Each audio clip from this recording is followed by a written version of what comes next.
This week, powerful Atlantic cyclone Charon swept across Western Europe, bringing devastating flooding to central Italy. Tuscany has been hit by heavy rains that have never happened in a century, causing flooding in large areas of the region. 6 people have died and several others are missing. The overflowing Vicenzo River swept away cars, leaving residents trapped on rooftops waiting for rescue. According to reports, many towns in Tuscany were besieged by floods, with Livorno and Marina di Pisa near Pisa and towns around Florence being the most severely affected. Near Prato, 2 people died when a bridge collapsed, 1 person was killed in Rosignano, and 2 elderly people were killed in Montemoro. According to the governor of Tuscany, the dead included an 85-year-old man who was found dead on the ground floor of a nursing home and seemed unable to escape to a safe floor. Floods flooded the parking lot, and hundreds of people were trapped in the shopping mall waiting for rescue. Many cars were swept away, and the mayor of Prato described the place as beyond recognition. Santo Stefano Hospital was also hit by floods, with the first floor submerged. Currently, Tuscany has entered a state of emergency. The Italian Prime Minister declared a state of emergency in the most severely affected areas of the region and allocated €5 million for disaster relief. The direct damage caused by strong storms is estimated at €300 million. Meteorological experts pointed out that this extreme weather is directly related to climate change. Due to its geographical location, Italy is highly vulnerable to the effects of climate change and has been increasingly threatened by floods in recent years. Welcome to Subscribe, we update every day. In addition to Tuscany, the storm also brought devastating effects to other parts of northern and central Italy.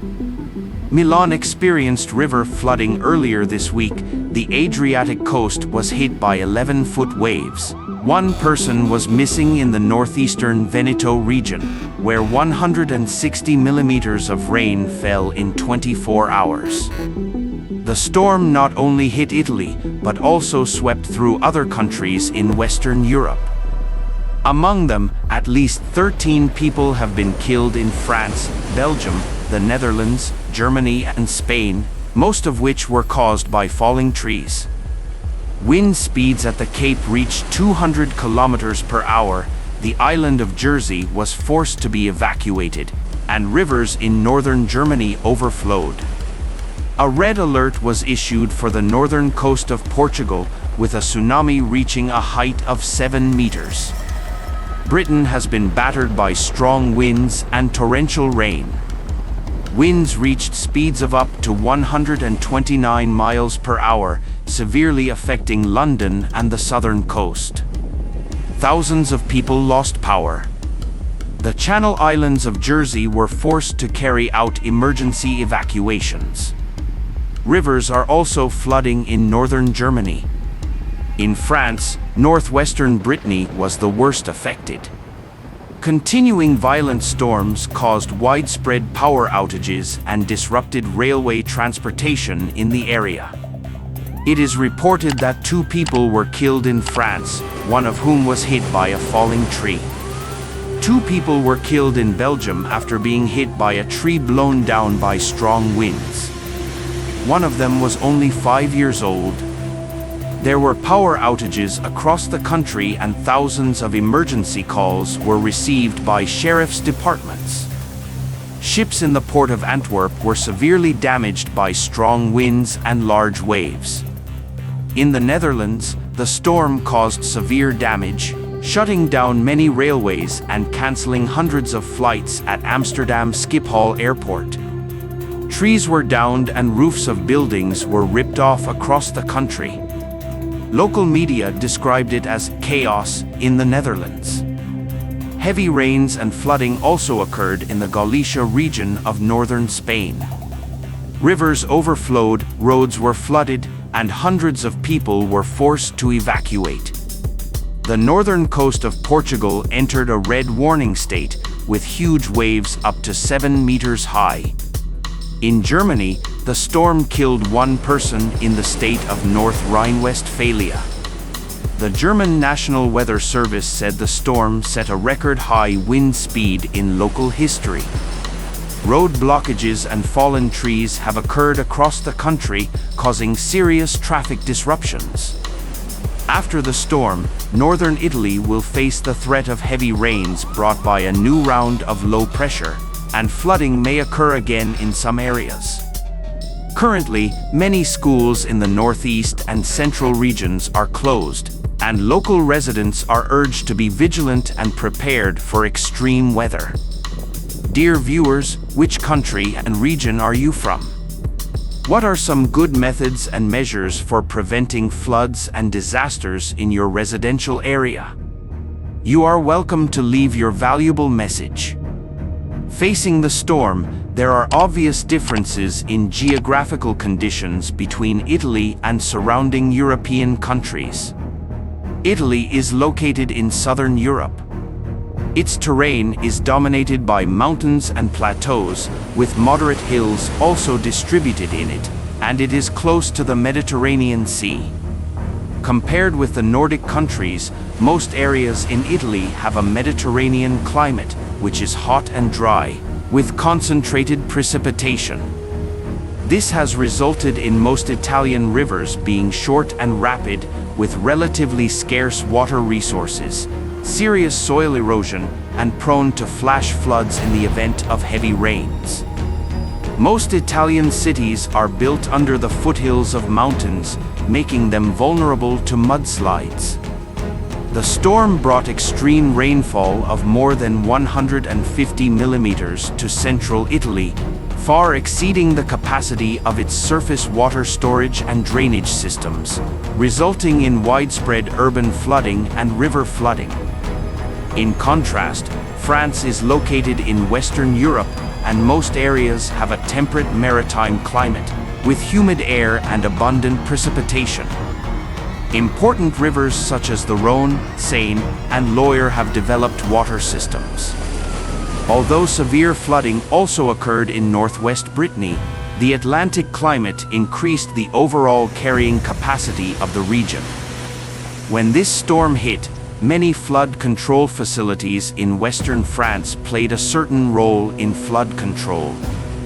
There were fewer river changes or embankment breaches, and there were relatively few death tolls. Most of Germany is located in north-central Europe, with higher latitudes and a temperate maritime climate, but it also has obvious continental climate characteristics, such as relatively dry winters. Germany has a vast plain area and developed important river communities, which provides favorable geographical conditions for Germany's flood control work. The terrain in northern and eastern Germany is flat, with slow river flow and concave flood storage space. The mountainous terrain in the west plays a role in blocking marine air masses. Therefore, this extreme weather caused local flooding in northern Germany, but the overall disaster was not serious. Except for severe local waterlogging in cities, Germany has not experienced river diversions or large-scale severe flooding. The Netherlands is a low-lying country with nearly one-third of its land below sea level, and relies on a complete embankment system to protect the city from seawater intrusion. This storm caused serious damage to the Netherlands, but there was no large-scale embankment failure and urban flooding. The Netherlands has a relatively developed flood control system, which effectively reduces the impact of floods on cities and residential areas. Floods have also been effectively controlled, with no serious consequences such as river diversions.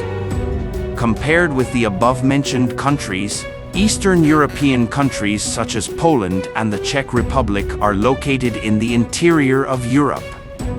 There is a natural barrier of the Carpathian Mountains in the south of Poland, and the terrain is high in the north and low in the south.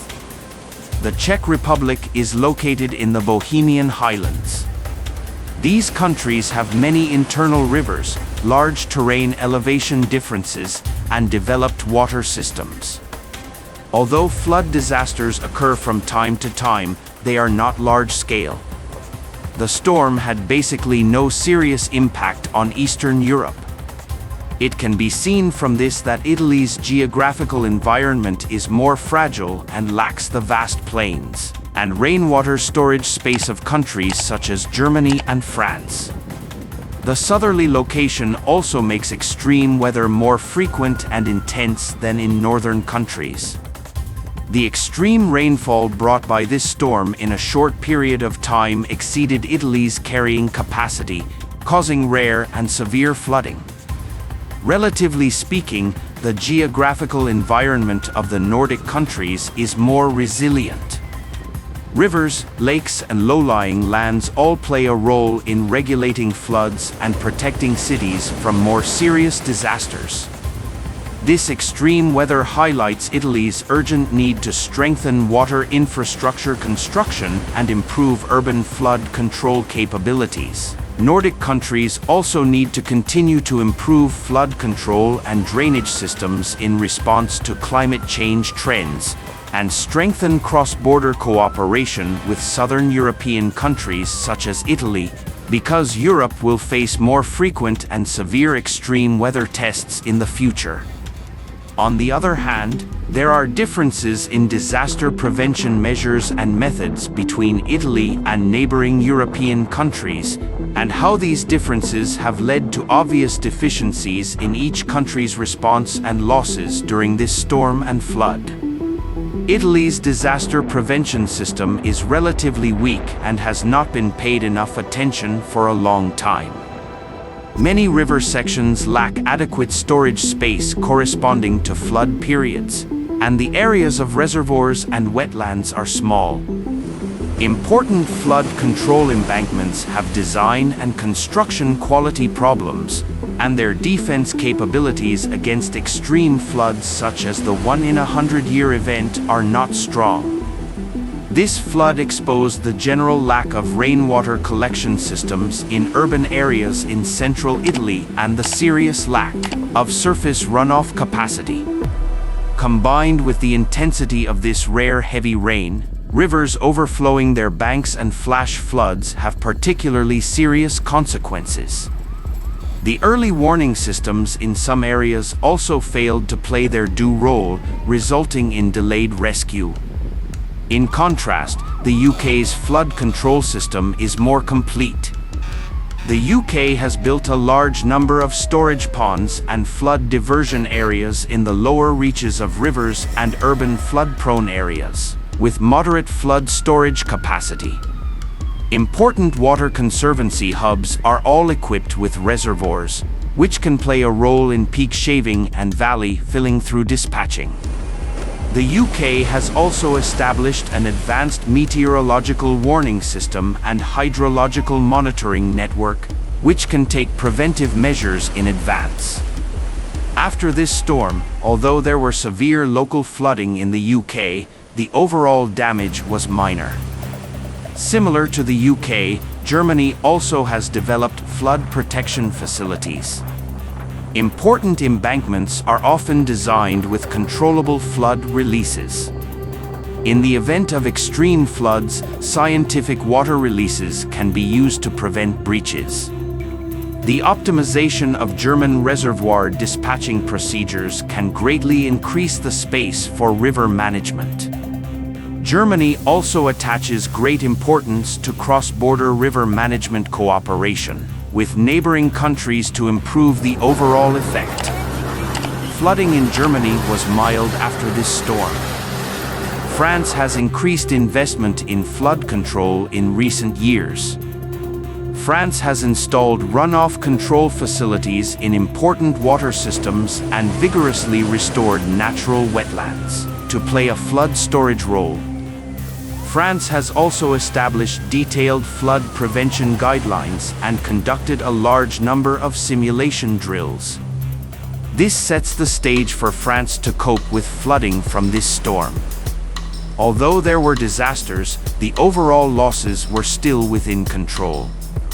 Since most of the country's land is low-lying, the Netherlands has carried out large-scale flood control projects and formed a complete flood control system. Key river sections are equipped with gates that can intercept floods and are equipped with huge drainage pumping stations. The city also has adequate drainage channels. This allowed the Netherlands to effectively mitigate the impact of the storm.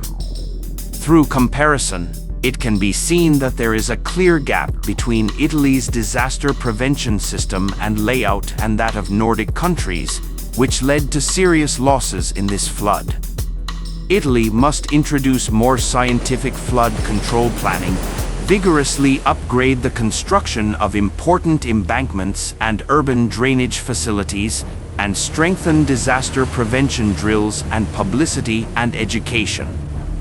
Nordic countries must also continue to optimize their flood control systems in accordance with climate change trends, and engage in closer transnational cooperation with Southern Europe to jointly deal with the huge challenges of extreme weather in the future.